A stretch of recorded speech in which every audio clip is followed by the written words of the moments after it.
E hoje nós vamos aí iniciar mais uma sequência de 3 quartas-feiras.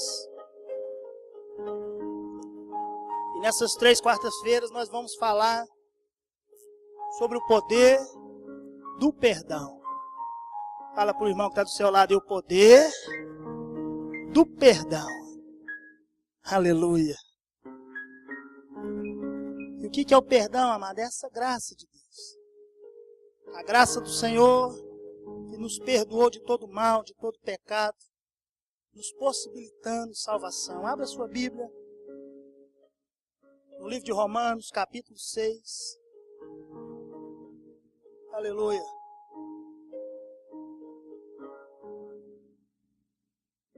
Romanos, no capítulo 6, versículo 23.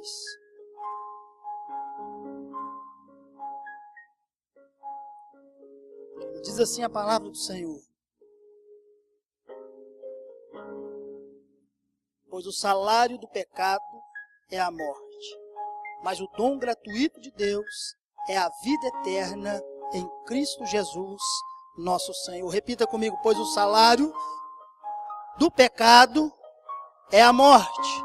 Fala para o irmãozinho que está do seu lado: o salário do pecado é a morte. Aleluia. Mas repita assim comigo: ó, mas o dom gratuito de Deus é a vida eterna em Cristo Jesus.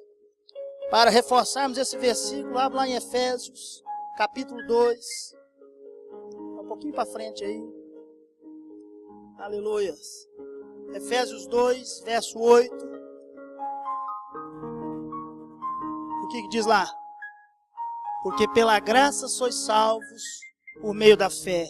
E isto não vem de vós, mas é dom de Deus. Verso 9. Verso 9.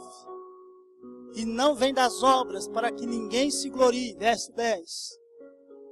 Porque somos feitura sua, criados em Cristo Jesus, verso 10, para as boas obras, as quais Deus antes preparou para que andássemos nela. Fala para o irmão que está do seu lado: as boas obras foram preparadas para que eu e você, olhe para ele e fala: eu e você andássemos, caminhássemos, faz assim com a mãozinha, caminhássemos nelas. Aleluia. Fecha a Bíblia, põe na cadeira, curva a sua cabeça, coloque a mão sobre o seu coração, ó Deus de graça, de bondade. Tua palavra foi lida nesse lugar, ó Deus, e há uma promessa sobre nós, de que ela jamais vai retornar vazia.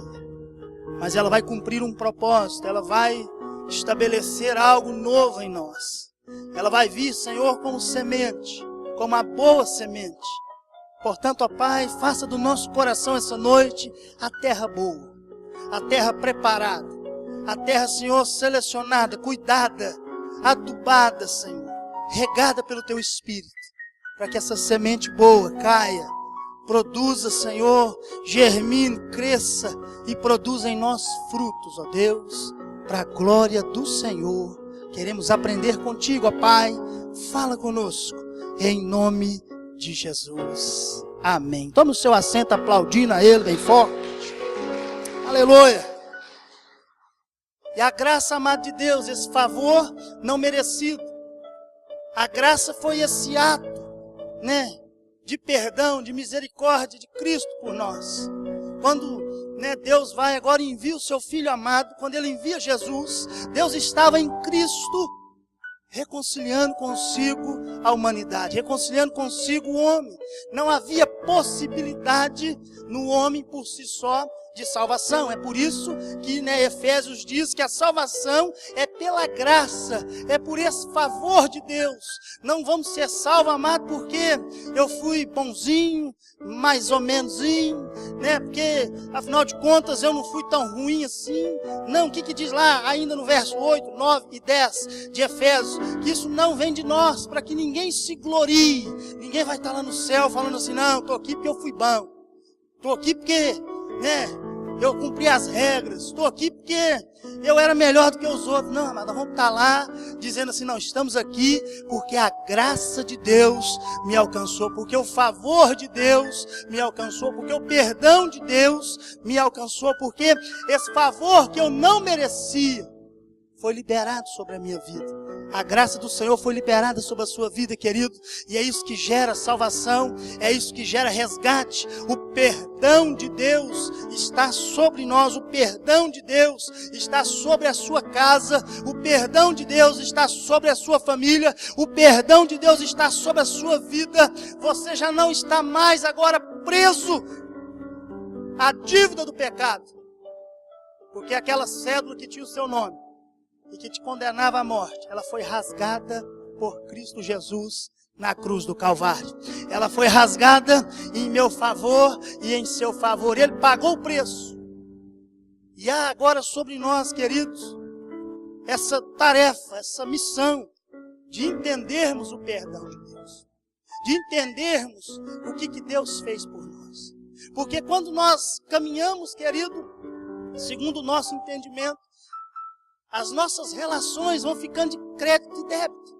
As nossas relações vão sendo exercidas, vão sendo executadas, fundamentadas no direito. Mas Deus não quer que ninguém fique andando fundamentado no direito, amado. Deus quer que a gente aprenda a exercer e a viver segundo a justiça de Deus. Pastor, mas que diferença há? Há uma diferença.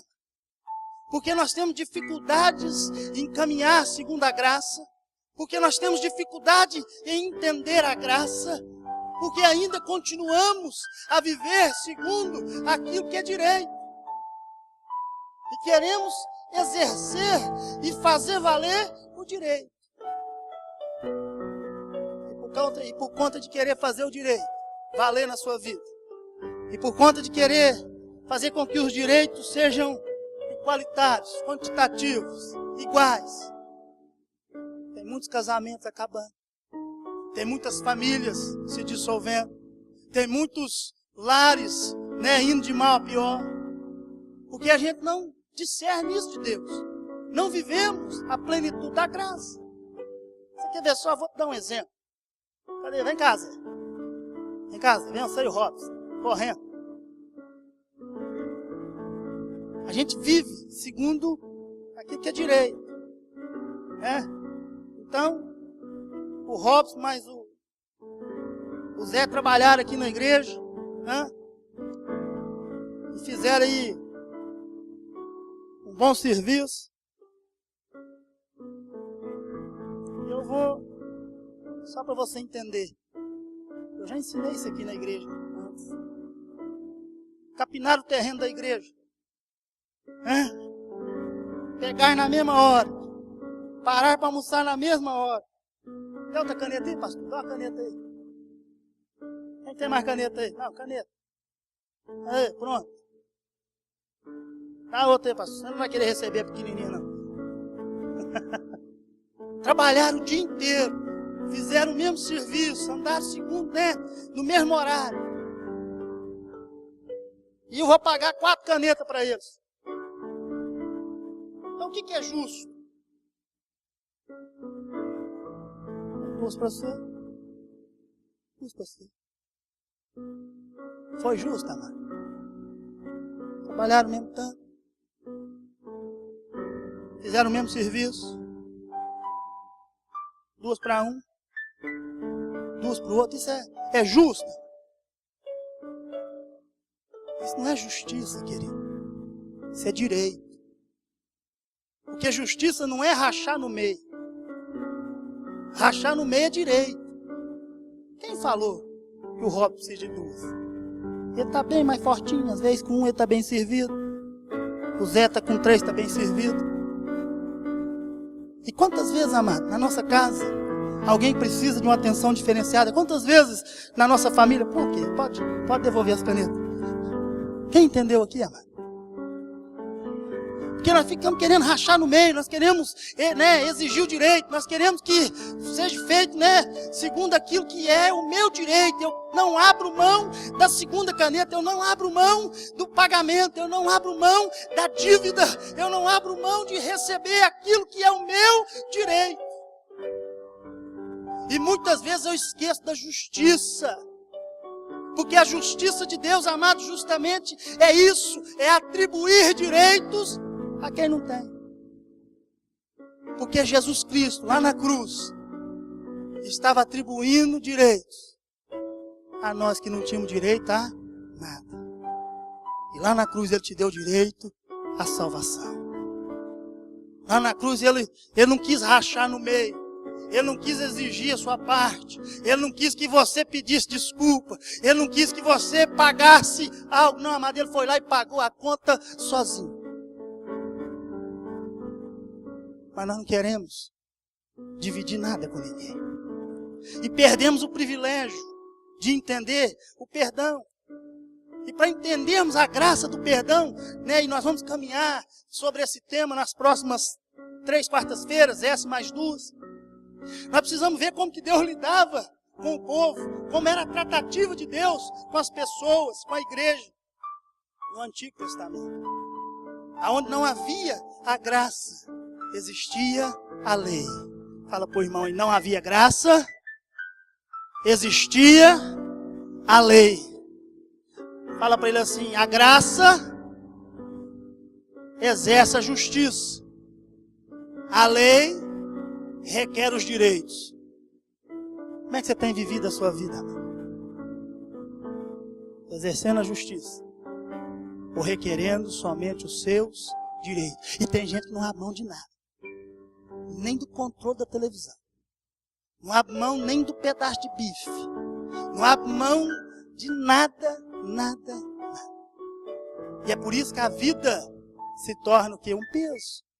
Porque na briga pelo direito, a gente começa a assassinar as pessoas e passar por cima dos preceitos de Deus. No Antigo Testamento, abre lá, no livro de Levíticos, ou melhor, no livro de Êxodo, capítulo 29. Nós vamos gastar um tempo hoje, na Bíblia. Para quarta-feira que vem a gente decolar.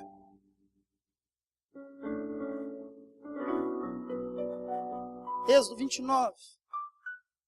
E quando Deus vem e tira o povo do Egito, e quando Deus vem e livra o povo da escravidão, havia ali, queridos, uma grande quantidade de pessoas. Alguns historiadores dizem aí 2.200.000 pessoas, outros dizem 2 milhões de pessoas. Havia uma mistura, porque junto também com o povo de Israel subiu muitos escravos de outras nações que estavam ali aprisionados no Egito e que vieram como estrangeiros no meio do povo. Havia uma dificuldade em Moisés de conduzir o povo, havia uma dificuldade de direcionar o povo. Deus agora vem e estabelece leis. Deus agora vem e estabelece uma tratativa que começa a revelar o caráter de Deus, que começa a revelar o mover de Deus, que começa a dar direção para o povo e a mostrar como se relacionar com Deus e com o povo. Mas a relação de Deus com o povo era uma relação, querido, onde não havia perdão. Fala para o irmão, não havia perdão. Porque tinha que pagar o preço. Fala para o irmão aí, tinha que pagar o preço. E quando a gente vive uma vida sem perdão, amado, quando a gente vive uma vida onde a gente não quer perdoar nada, quando a gente vive uma vida com o coração fechado para o perdão, você pode até viver assim, mas você vai ter sempre que pagar o preço. E tem hora que custa caro. Porque o preço, amado, muitas vezes é a própria vida. E é por isso que tem tanta gente vazia. E é por isso que tem tanta gente, querido, que está sem alegria de vida. É por isso que tem tanta gente que está sem vontade de viver. É por isso que tem tanta gente que está morrendo aos poucos. É por isso que tem tanta gente que está vivendo como se estivesse já no sepulcro. Já não há graça, já não há favor, já não há atribuição da justiça de Deus. E quando Deus estabelece as leis, Ele começa a direcionar o povo para o tempo da graça, mas ainda era necessário caminhar segundo o tempo da lei, porque aos poucos Deus ia revelando o seu caráter, aos poucos Deus ia mostrando quem Ele era, aos poucos Deus ia ensinando o povo a andar em santidade, aos poucos Deus ia mostrando dia após dia o que Ele era, quem Ele era, o que Ele queria. Isso foi sendo revelado através da lei. A Bíblia diz que a lei e todos os utensílios e tudo que tinha ali no tabernáculo e todo o caminhar da igreja no Antigo Testamento apontava para uma plenitude, apontava para um ápice, apontava para um ponto máximo, apontava para uma revelação extrema de Deus. Essa revelação chegou, querido, e é Cristo Jesus, a expressão da glória de Deus e a graça, o favor não merecido em favor de nós. Mas naquela época era a lei. Fala para o irmão, naquela época era a lei. Tinha que pagar. Tinha que pagar. Tinha que pagar o salário. O que nós lemos aqui na abertura? Que o salário do pecado é a morte. Fala para o irmão aí, o salário do pecado é a morte. Fala assim, o salário do pecado era a morte. E continua sendo a morte. Será que você vai dar conta de pagar? E Deus estabelece, então pecou, tem que morrer. Deus não tolera o pecado. Deus não compactua com o pecado. Deus não compactua, amado, com as coisas erradas, não se engane. Deus não mudou. Deus não pode associar-se ao pecado. E quando Deus começa a tratar o povo de maneira pedagógica, de maneira didática, de maneira a ensinar, como se estivesse ensinando as crianças, porque é isso que é a pedagogia, ensinando aquele povo a andar segundo os preceitos de Deus, Ele começa lá nos princípios mais rudimentares, que eram os princípios da lei, os princípios mais básicos, que revelavam não a graça, mas o pecado, porque a lei não revela a graça, a lei revela o erro. Sabe por que muito relacionamento acaba? Sabe por que muita família acaba? Porque vivemos no legalismo, revelando os erros uns dos outros. E as nossas dívidas vão aumentando. Porque o salário do pecado é a morte, amor. Deus então estabelece algo para o povo. Ele diz, olha, quem pecar vai morrer. O sangue vai pagar pelo pecado. O sangue será o preço do pecado. O derramado sangue vai ser o preço pago por quem errar. Mas Deus estabelece algo, querido, ensinando o povo, dizendo assim, tudo bem. Eu vou estabelecer na terra uma linha sacerdotal. Eu vou estabelecer na terra representantes, pessoas que me representam. E essas pessoas terão autoridade da minha parte de poder agora requerer que seja pago pelo erro o sacrifício de sangue, não do homem, mas de um animal. E funcionava mais ou menos assim. Vai lá, Êxodo 29, capítulo 29, verso 1. E isto é o que farás para os consagrar, para que me administrem o sacerdócio. Tome um novilho, 2 carneiros sem defeitos, e pães asmos, e bolos asmos, amassados com azeite, e coscorões de farinha de trigo os fará. Aleluia. E os porás num cesto, e trarás o cesto com o novilho e os 2 carneiros. Então farás chegar Arão, o filho e seus filhos, à porta da tenda da congregação, e os lavará com água. Depois tomará suas vestes, e vestirão a Arão da túnica e do manto da estola sacerdotal, e da estola sacerdotal mesma, e do peitoral, e lhe cingirás a estola sacerdotal com o seu cinto de obra esmerada, e a mitra porás sobre a sua cabeça, e a coroa de santidade porás sobre a mitra. Então tomarás o óleo da unção e derramarás sobre a sua cabeça e ungirás, e depois farás chegar a seus filhos e os vestirão de túnicas e os cingirão com cintos, e Arão e seus filhos, e lhes fará as tiaras para que tenham o sacerdote por estatuto perpétuo, e consagrarás a Arão e seus filhos, e farás chegar o novilho diante da tenda da congregação, e Arão e os seus filhos colocarão a mão sobre a cabeça do novilho, e degolarás o novilho perante o Senhor, à porta da tenda da congregação, e depois tomarás do sangue do novilho, e porás com o dedo sobre a ponta do altar, e de todo o sangue restante derramarás sobre a base do altar. E naquele momento consagraram Arão. E naquele momento Deus estabelece o sacerdote.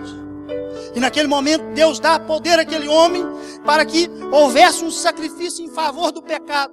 E todas as vezes que alguém pecava, aquele homem tinha autoridade de pegar, né? E vinha o pecador e trazia o animal, e o sacerdote punha a mão sobre a cabeça do animal, orava a Deus, transferiu o pecado daquele homem para o animal. O pecado já não estava mais no homem, estava no animal. E o salário do pecado é o quê?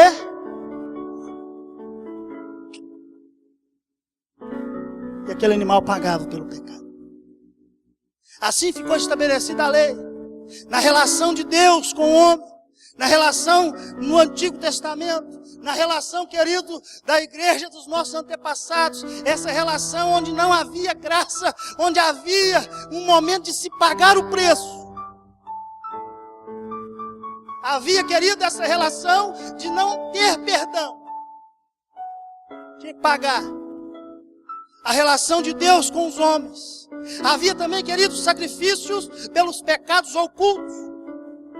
Quem pecava escondidinho tinha que trazer o holocausto. Se ele fosse rico, ele trazia uma novilha. Se ele fosse mais ou menos, ele trazia um cordeiro. Se ele fosse pobre, ele trazia 2 pombinhas. Se ele fosse pobre de maré de si, ele trazia um punhadinho de farinha na mão. Mas todo mundo tinha que pagar o preço.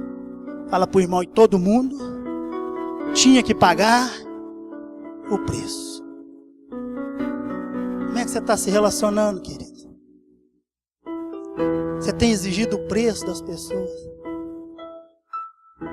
E quando nós exigimos o direito, e tem pessoas carregando exigências há tanto tempo, tem pessoas que não perdoam há tanto tempo, tem pessoas que andam nessa dureza há tanto tempo,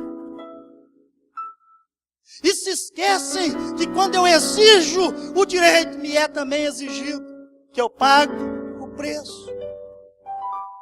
Havia oferta pelos pecados voluntários, havia oferta pelos erros, havia sacrifício para poder pagar todo tipo de erro, amado, porque não havia perdão para nada.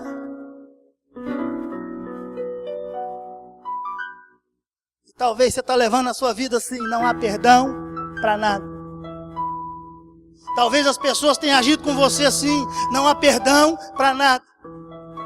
E você acha que tem que ser assim, querido? O relacionamento das pessoas naquela época. Olha como é que era, abre aí. Aleluia. Levítico 24. Um pouquinho para frente.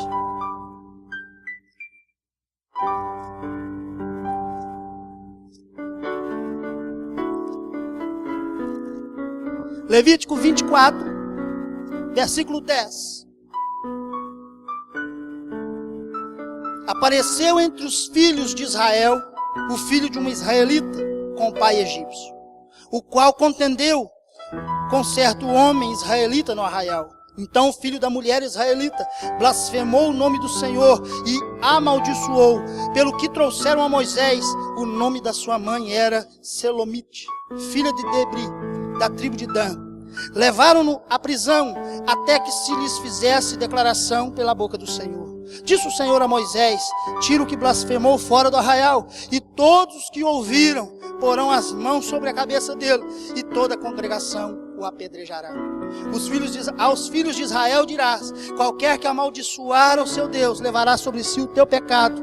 Aquele que blasfemar o nome do Senhor certamente será morto. Toda a congregação o apedrejará, quer seja estrangeiro, quer seja natural. Blasfemando o nome do Senhor será morto. Quem matar alguém certamente será morto. Repita comigo, quem matar, será morto.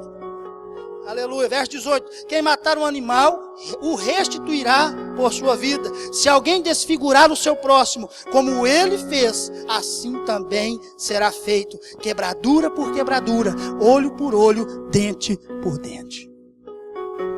Fala pro irmão aí, olho por olho, dente por dente. E quantas pessoas vivendo assim hoje, amor?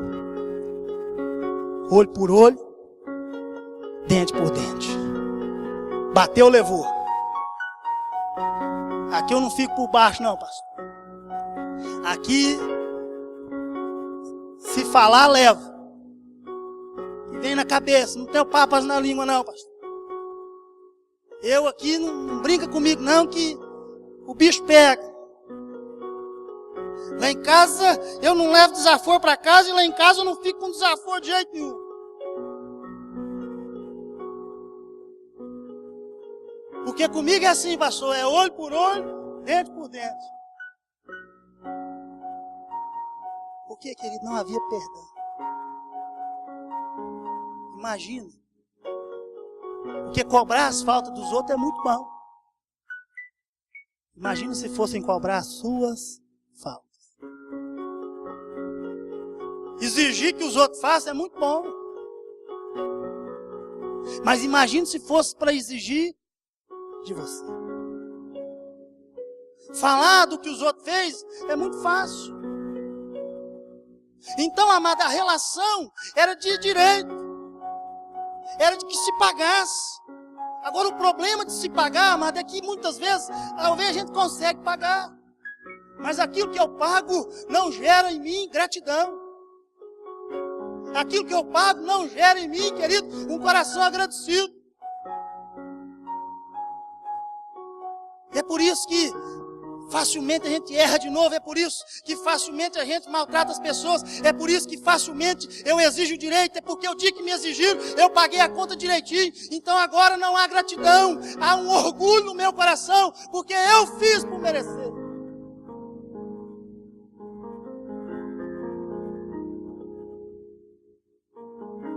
E o nosso coração deixa de ser grato,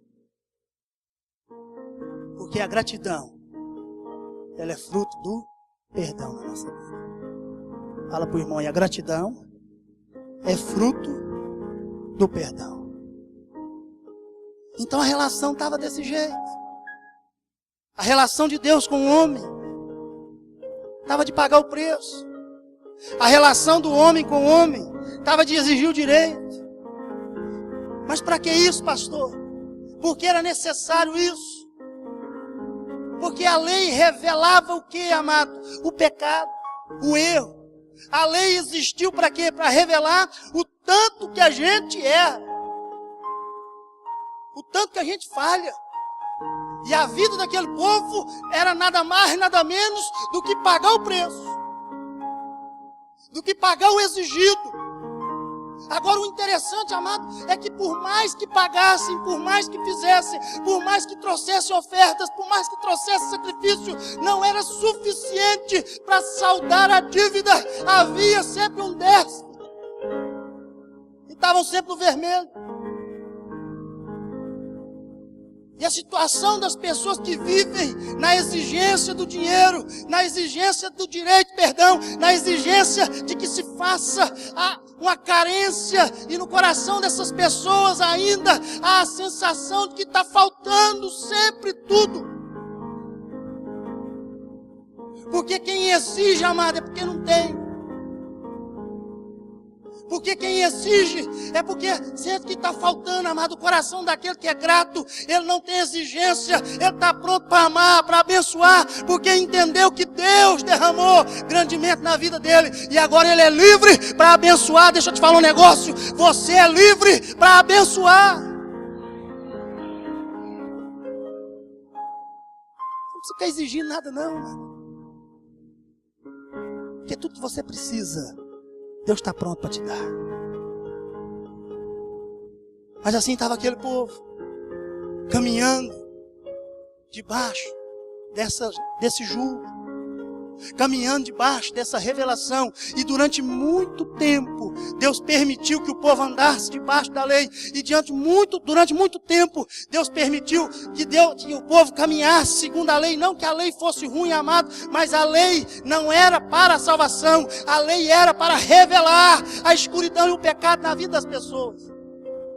Porque eu só vou saber o tanto que eu tenho erro se a lei me revelar. Eu vou saber o tanto que eu sou falho na medida que eu vou errando, e a lei vai mostrando, errou aqui, errou ali, errou lá. A lei, querido, instrumento de acusação. E quantas vezes nós somos instrumento de acusação na vida das pessoas?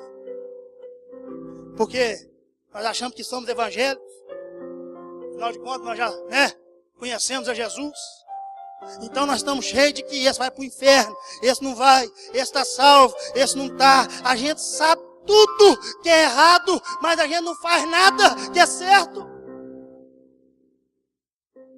Continuamos na mesma miséria de pensamento. Continuamos na mesma exigência da lei. Continuamos no mesmo medo do prejuízo.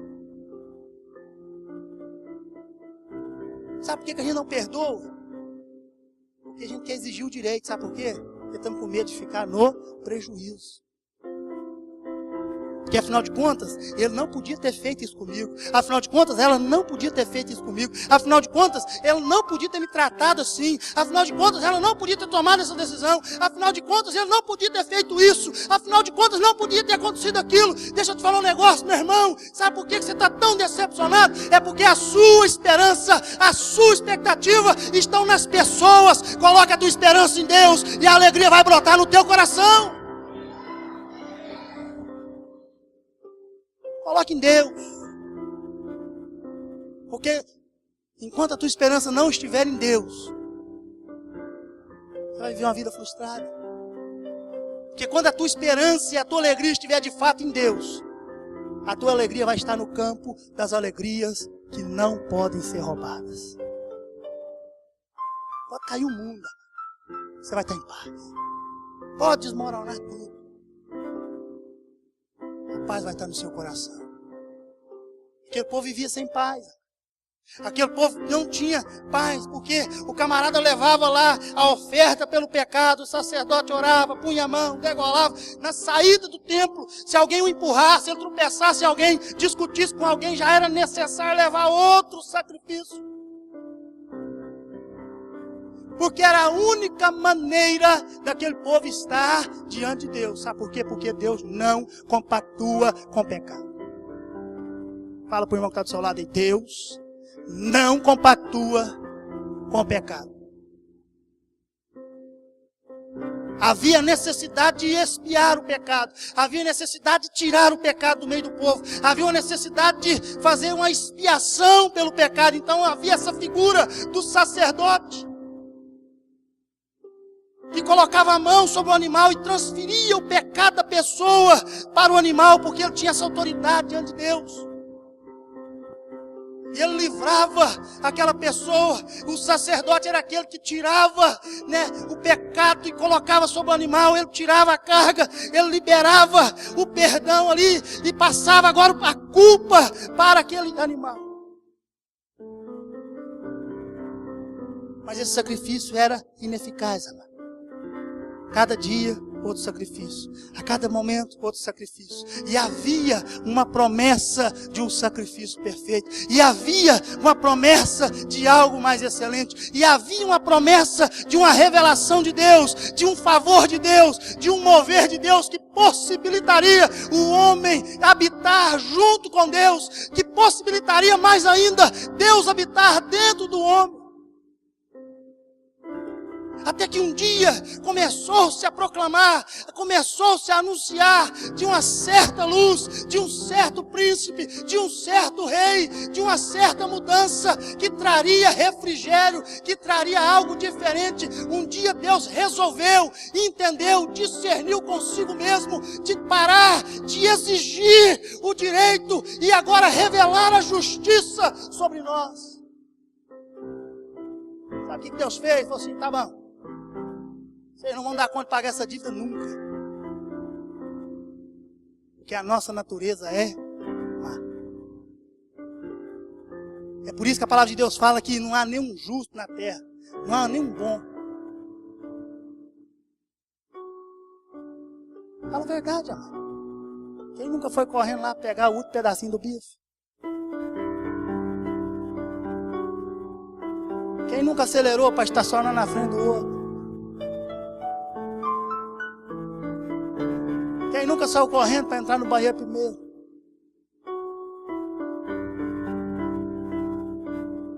Quem nunca saiu na frente para ver se tomava água limpa?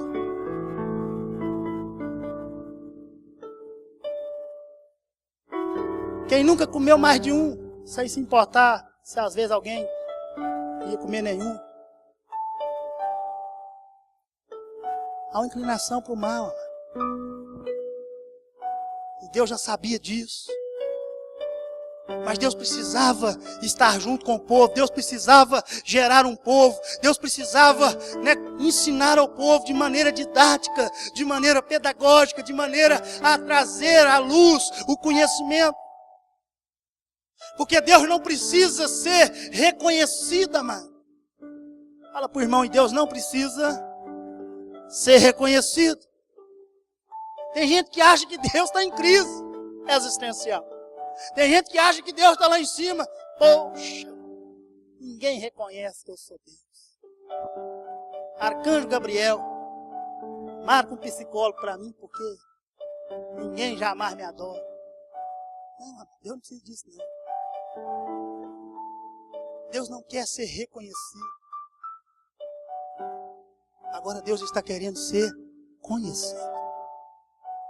Fala para o irmão, Deus não quer ser reconhecido, mas Deus quer ser conhecido. Quantos querem conhecer o Senhor? É isso que Deus quer. Agora, muita coisa precisava ser ensinada. Muita coisa precisava ser, ensinada para aquele povo. Deus estava levantando uma nação, Deus estava levantando um povo, e muita coisa precisava ser aprendido. Era necessário aprender que para estar com Deus não pode haver pecado. É necessário aprender que Deus não compactua de maneira alguma com o pecado. Era necessário entender que havia regras, que havia algo a ser feito. Era necessário ver a dificuldade. Era necessário, querido, entender que a dívida era impagável. Fala para o irmão, é a sua dívida e a minha dívida era impagável. Mas havia uma promessa de redenção, havia uma promessa de salvação, havia uma promessa, uma profecia desde o início, desde Adão, desde a queda, de que algo seria feito em favor de nós. Essa dívida que foi se acumulando de Adão até hoje, querido, essa dívida impagável, essa dívida que sobre nós pesava o castigo da morte, havia algo que dizia, eu vou anular essa cédula, eu vou trazer uma revelação diferente, eu vou trazer vida e abundância para a minha igreja. E Deus faz algo maravilhoso. Fala para o irmão, e Deus faz algo maravilhoso.